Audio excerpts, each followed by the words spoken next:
आज मुझे इस पवित्र भूमि पर बिहार के विकास को नई गति देने का सौभाग्य मिला है। यहां करीब करीब 50,000 करोड़ रुपए से ज्यादा की परियोजनाओं का लोकार्पण और शिलान्यास हुआ है। आप सब बड़ी संख्या में हमें आशीर्वाद देने आए हैं। आपका ये स्नेह, बिहार का ये प्यार, मैं इसे हमेशा सर आंखों पर रखता हूं। और आज बिहार में इतनी बड़ी तादाद में माताओं बहनों का आना, ये अपने आप में बिहार के मेरे इतने कार्यक्रमों की ये सबसे बड़ी शानदार घटना है। मैं माताओं बहनों को विशेष प्रणाम करता हूं। मैं आप सभी जनता जनार्दन का हृदय से आभार व्यक्त करता हूं। साथियों, सासाराम की इस धरती के तो नाम में भी राम है। सासाराम, सासाराम के लोग जानते हैं भगवान राम और उनके कुल की रीति क्या थी। प्राण जाए पर वचन न जाई, यानी जो वचन एक बार दे दिया वो पूरा होकर के ही रहता है। प्रभु श्री राम की ये रीति अब नए भारत की नीति बन गई है। अभी पहलगाम में जम्मू कश्मीर में आतंकी हमला हुआ था। हमारे कितने निर्दोष नागरिक मारे गए। इस जघन्य आतंकी हमले के बाद, एक दिन के बाद मैं बिहार आया था और मैंने बिहार की धरती से देश को वादा किया था, वचन दिया था, बिहार की धरती पर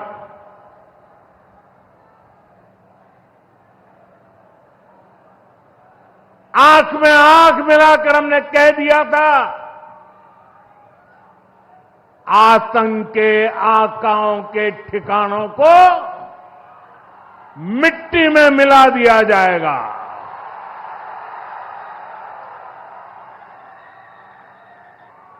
बिहार की धरती पर मैंने कहा था, उन्हें कल्पना से भी बड़ी सजा होगी। आज जब मैं बिहार आया हूं तो अपने वचन पूरा करने के बाद आया हूं। जिन लोगों ने पाकिस्तान में बैठकर हमारी बहनों का सिंदूर उजाड़ा था, हमारी सेना ने उनके ठिकानों को खंडहर में बदल दिया है। भारत की बेटियों के सिंदूर की शक्ति क्या होती है, ये पाकिस्तान ने भी देखा और दुनिया ने भी देखा। जिस पाकिस्तानी सेना की छत्र छाया में आतंकी खुद को सुरक्षित मानते थे, हमारी सेनाओं ने एक ही झटके में उनको भी घुटनों पर ला दिया। पाकिस्तान के एयरबेस, उनके सैन्य ठिकाने हमने कुछ ही मिनट में तबाह कर दिए। ये नया भारत है। ये नए भारत की ताकत है। बिहार के मेरे प्यारे भाइयों बहनों,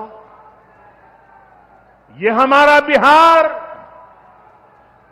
वीर कंवर सिंह जी की धरती है।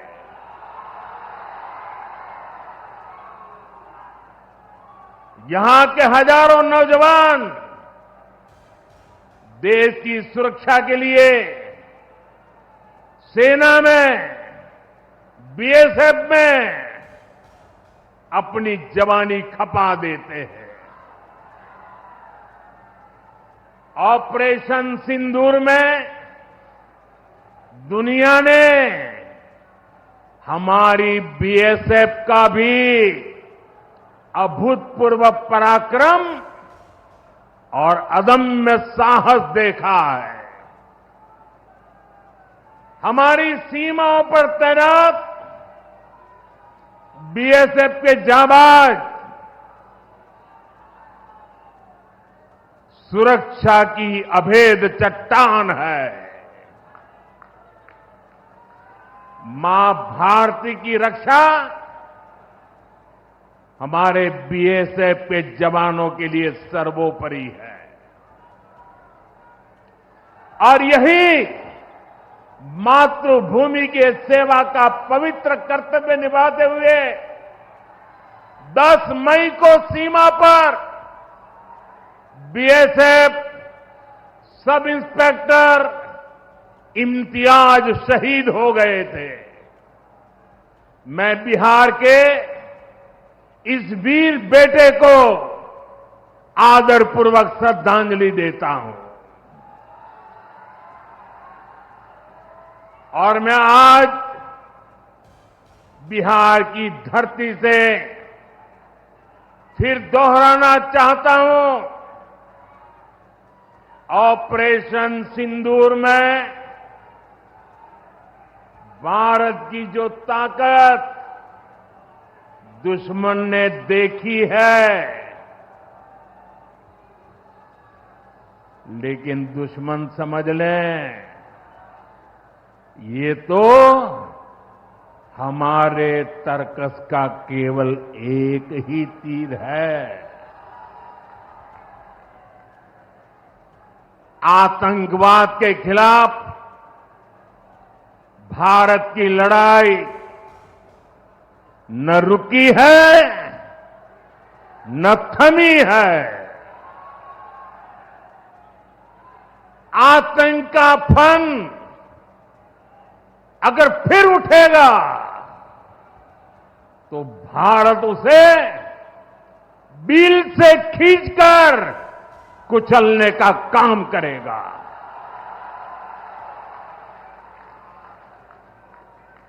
साथियों, हमारी लड़ाई देश के हर दुश्मन से है,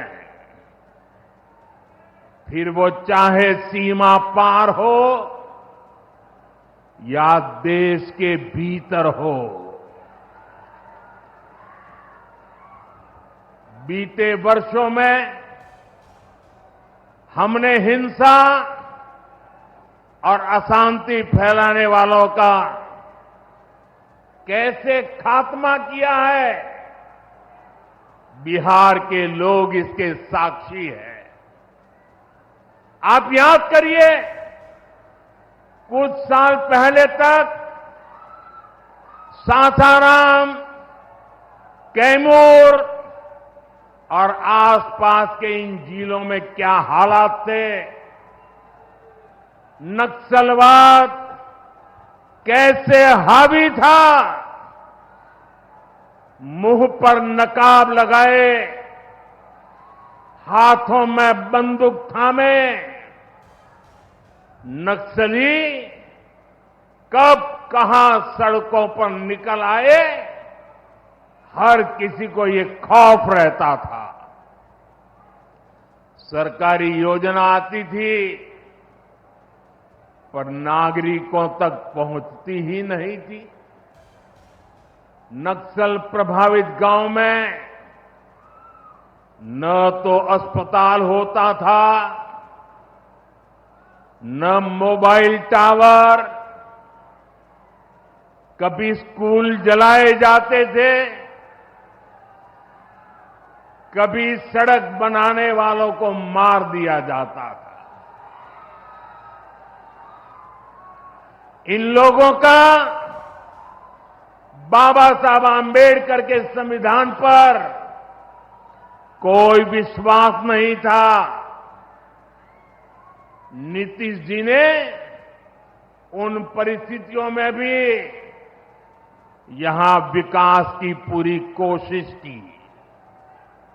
2014 के बाद से हमने इस दिशा में और तेजी से काम किया। हमने माओवादियों को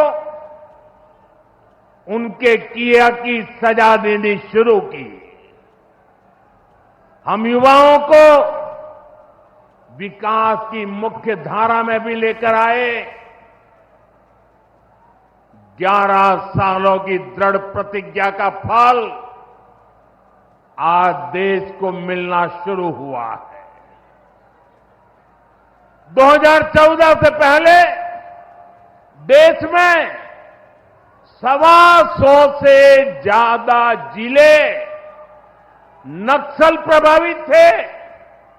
अब सिर्फ 125 से ज्यादा, अब सिर्फ 18 जिले नक्सल प्रभावित बचे हैं। अब सरकार सड़क भी दे रही है, रोजगार भी दे रही है। वो दिन दूर नहीं जब माओवादी हिंसा का पूरी तरह से खात्मा हो जाएगा।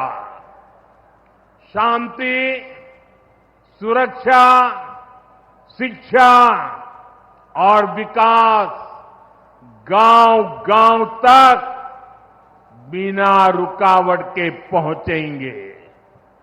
साथियों, जब सुरक्षा और शांति आती है तभी विकास के नए रास्ते खुलते हैं।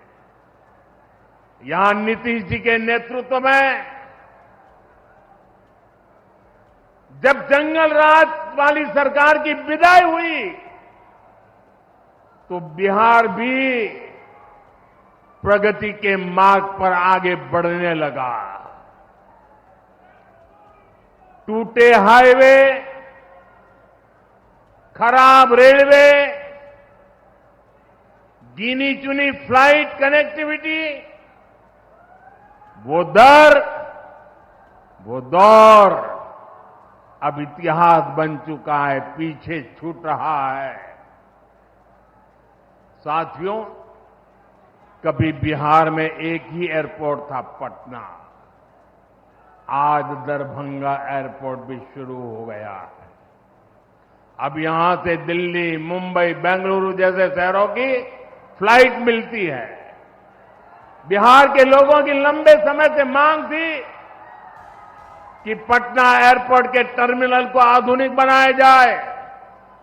अब ये मांग भी पूरी हो गई है। कल शाम मुझे पटना एयरपोर्ट की नई टर्मिनल बिल्डिंग का लोकार्पण करने का सौभाग्य मिला है।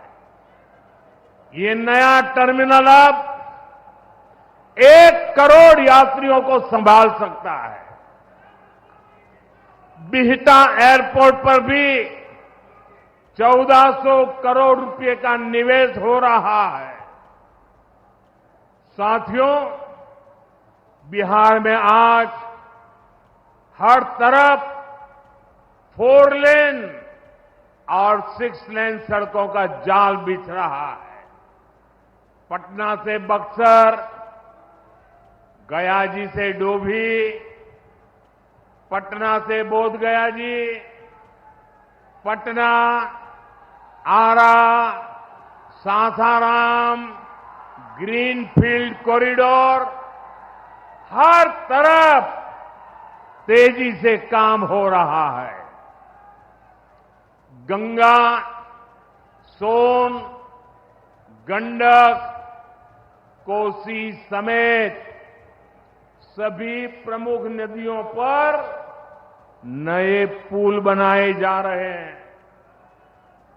हजारों करोड़ की ऐसी परियोजनाएं बिहार में नए अवसर और संभावनाओं का निर्माण कर रही है। इन प्रोजेक्ट से हजारों युवाओं को रोजगार मिलेगा। यहां टूरिज्म और व्यापार दोनों को फायदा होगा। साथियों, बिहार में रेलवे की हालत भी अब तेजी से बदल रही है। आज बिहार में वर्ल्ड क्लास वंदे भारत ट्रेनें चल रही हैं। रेलवे लाइनों को डबल और ट्रिपल किया जा रहा है। छपरा, मुजफ्फरपुर, कटिहार जैसे इलाकों में काम तेजी से चल रहा है। सोननगर और अंडाल के बीच मल्टी ट्रैकिंग का काम चल रहा है, जिससे ट्रेनों का आना जाना तेज होगा। सासाराम में भी अब 100 से ज्यादा ट्रेनें रुकती है। यानी हम पुरानी समस्याओं को भी दूर कर रहे हैं और रेलवे का आधुनिकीकरण भी कर रहे हैं।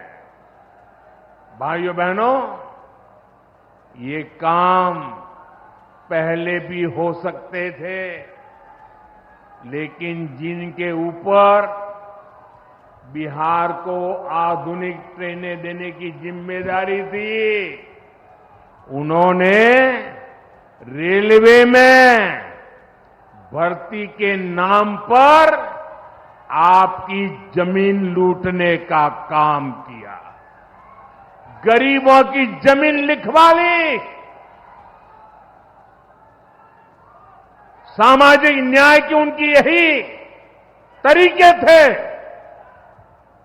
गरीब को लूटना, उनके अधिकारों को लूटना, उनकी मजबूरी का फायदा उठाना और खुद राजाशाही की मौज करना। बिहार के आप लोगों को जंगल राज वालों के झूठ और धोखे, उससे आगे भी सावधान रहना बहुत जरूरी है। साथियों, बिजली के बिना विकास अधूरा है। जब बिजली होती है तो औद्योगिक विकास होता है। जब बिजली होती है तो जीवन आसान होता है। और 21वीं सदी तो टेक्नोलॉजी से दौड़ने वाली सदी है। इसलिए डगर डगर पर बिजली की जरूरत रहने वाली है। बीते वर्षों में बिहार में बिजली उत्पादन पर बहुत जोर दिया गया है। आज बिहार में बिजली की खपत 10 साल पहले से 4 गुना हो गई है। नबीनगर में एनटीपीसी का बड़ा पावर प्रोजेक्ट बन रहा है। इस पर 30,000 करोड़ रुपया खर्च किए जाएंगे। इससे बिहार को 1500 मेगावाट बिजली मिलेगी। बक्सर और पीर पैंती में भी नए थर्मल पावर प्लांट शुरू हो जाएंगे। भाइयों बहनों, अब हमारा ध्यान भविष्य की ओर है।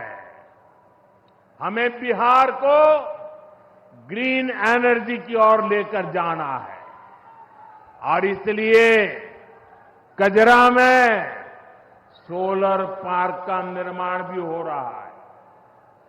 पीएम कुसुम योजना के तहत सौर ऊर्जा से किसानों को कमाई के विकल्प दिए जा रहे हैं।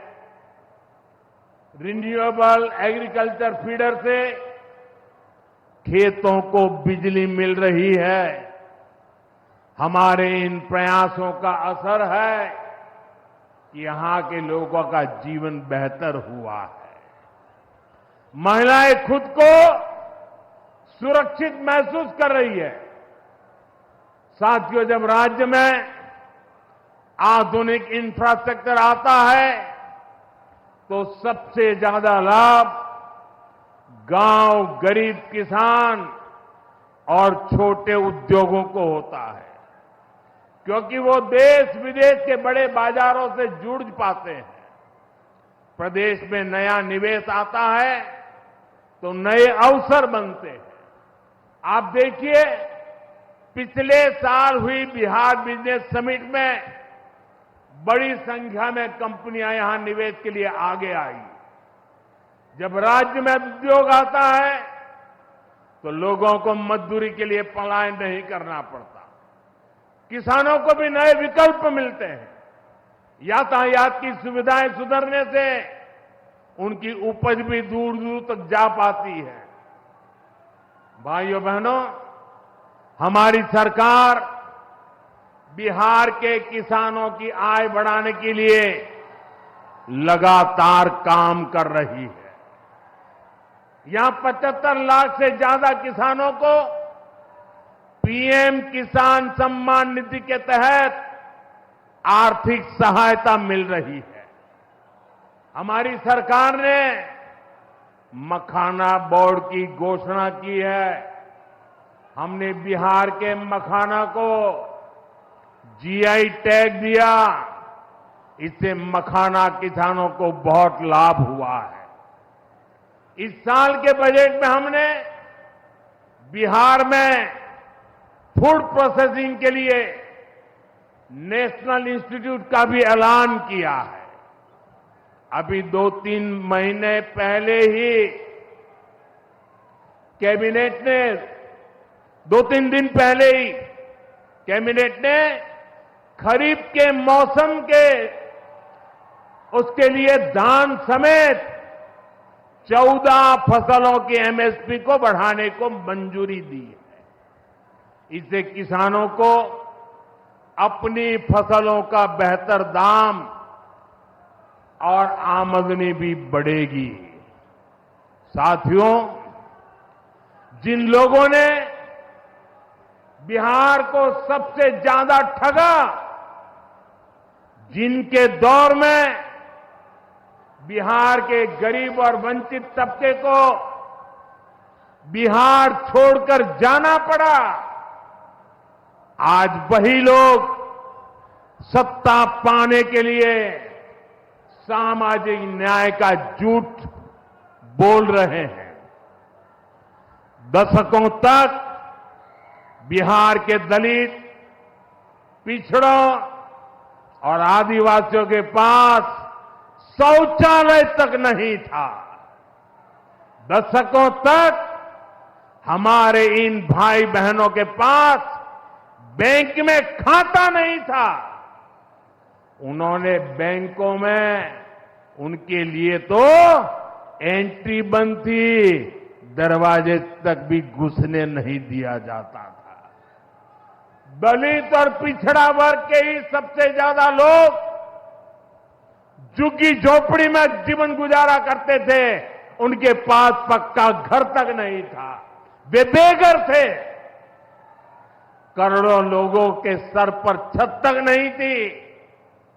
मैं आपसे पूछता हूं, बिहार के लोगों की ये दुर्दशा, ये पीड़ा, ये तकलीफ, क्या ये कांग्रेस और आरजेडी का, क्या यही सामाजिक न्याय था? गरीबों को इस प्रकार से मजबूरी में जीने के लिए सारी नीतियां बनाने के आदी लोग।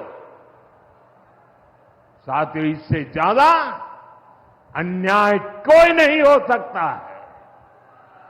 कांग्रेस और आरजेडी वालों, इन्होंने कभी दलित, पिछड़ा की इतनी तकलीफों की चिंता तक नहीं की।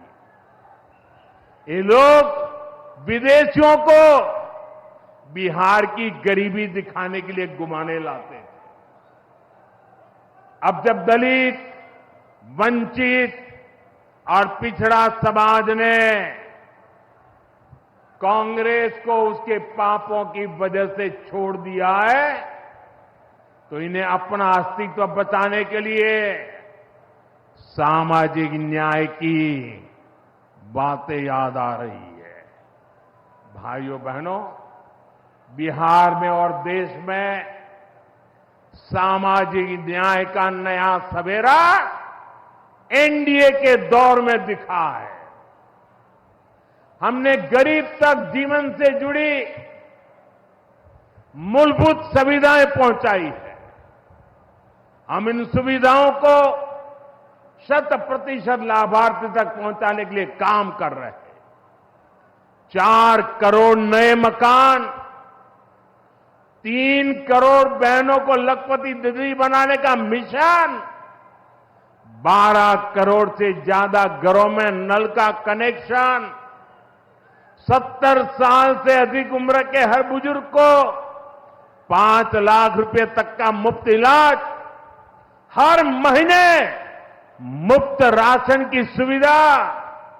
हमारी सरकार हर गरीब और जरूरतमंद के साथ खड़ी है।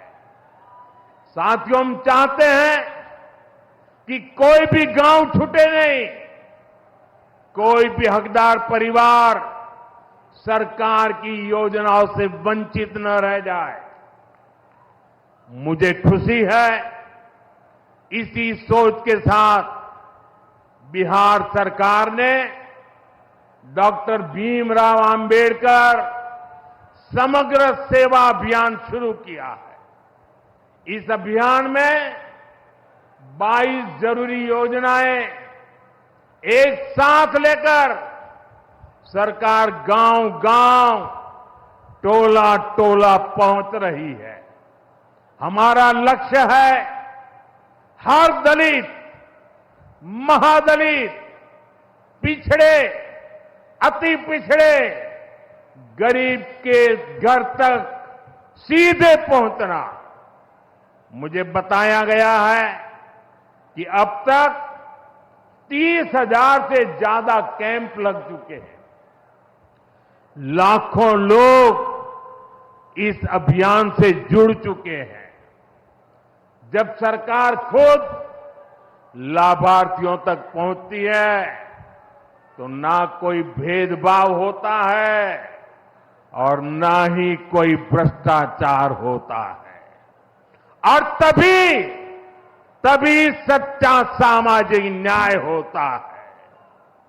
साथियों, हमें हमारे बिहार को बाबा साहब आंबेडकर, कर्पूरी ठाकुर, बाबू जगजीवन राम और जेपी के सपनों का बिहार बनाना है। हमारा लक्ष्य है विकसित बिहार, विकसित भारत, क्योंकि जब जब बिहार ने प्रगति की है, भारत दुनिया में शिखर पर पहुंचा है।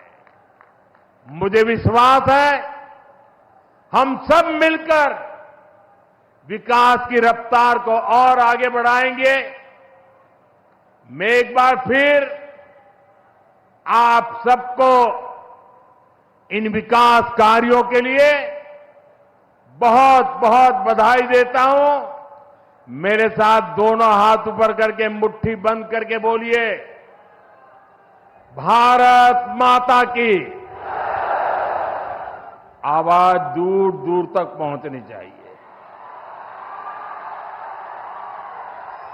सीमा पर खड़े हमारे जवान का सीना चौड़ा हो जाना चाहिए।